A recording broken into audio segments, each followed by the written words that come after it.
Kasus dugaan maladministrasi yang dialami oleh Aira Sirli Alnaira, anak kedua dari pasangan Ferry Sujarwo dengan Arum Rosalina, warga desa Sonobekel, Kecamatan Tanjung Anom, Kabupaten Nganjuk, masih terus berlanjut.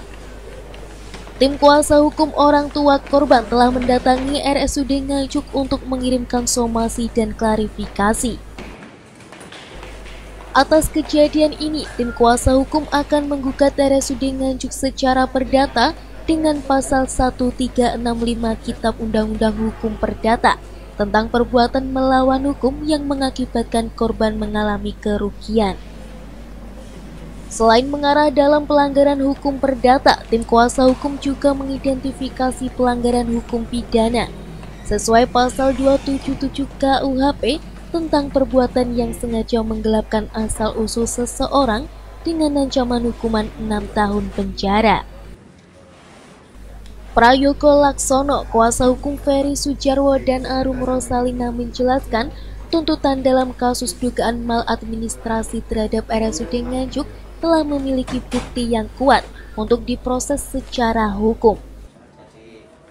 Sebab pihaknya telah memiliki sejumlah bukti seperti surat keterangan resmi dari rumah sakit yang menyatakan bayi tersebut adalah perempuan. Namun jenazah bayi yang diserahkan kepada korban ternyata berjenis kelamin laki-laki. Kami hari ini ada agenda khusus untuk mewakili klien kami, yaitu Saudara Ferry yang kemarin sempat viral di media terkait perubahan jenis kelamin di saat persalinan. Nah, hari ini kami mengirimkan surat klarifikasi dan somasi kepada Kepala RSUD, Direktur RSUD Kabupaten Nganjuk. Isi dari somasi itu apa saja? Kalau kita cuplik isi dari somasi, seperti yang saya sampaikan tadi, kita mohon klarifikasi terkait permohonan data-data, termasuk jika itu nanti dimungkinkan di dalam somasi, kita juga akan memperingatkan RSUD Nganjuk bahwa kita akan melakukan upaya hukum. Upaya hukum seperti apa Mas yang akan dilakukan? Terkait upaya hukum, untuk sementara awal kami akan melakukan upaya hukum menurut analisa kami. Sementara ini upaya hukum keperdataan, yaitu gugatan ganti kerugian baik imaterial maupun material.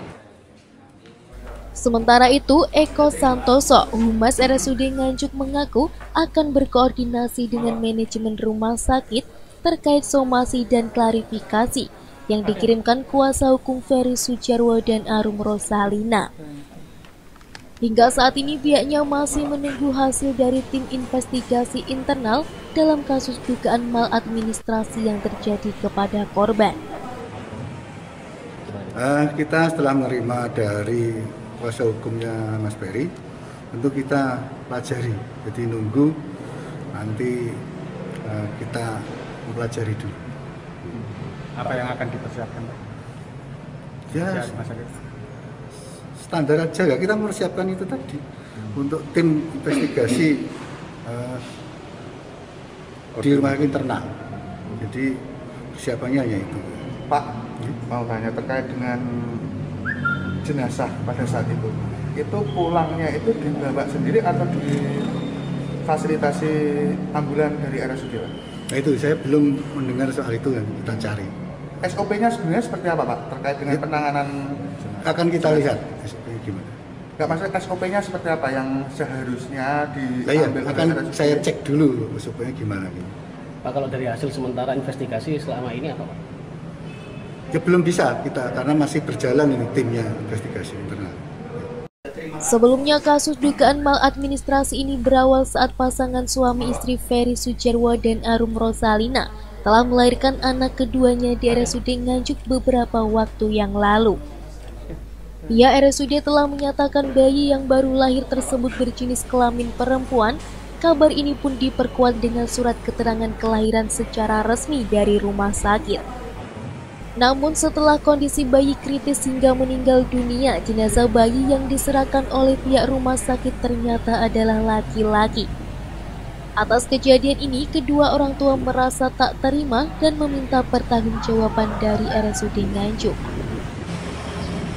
Dari Nganjuk, tim liputan TV7 News.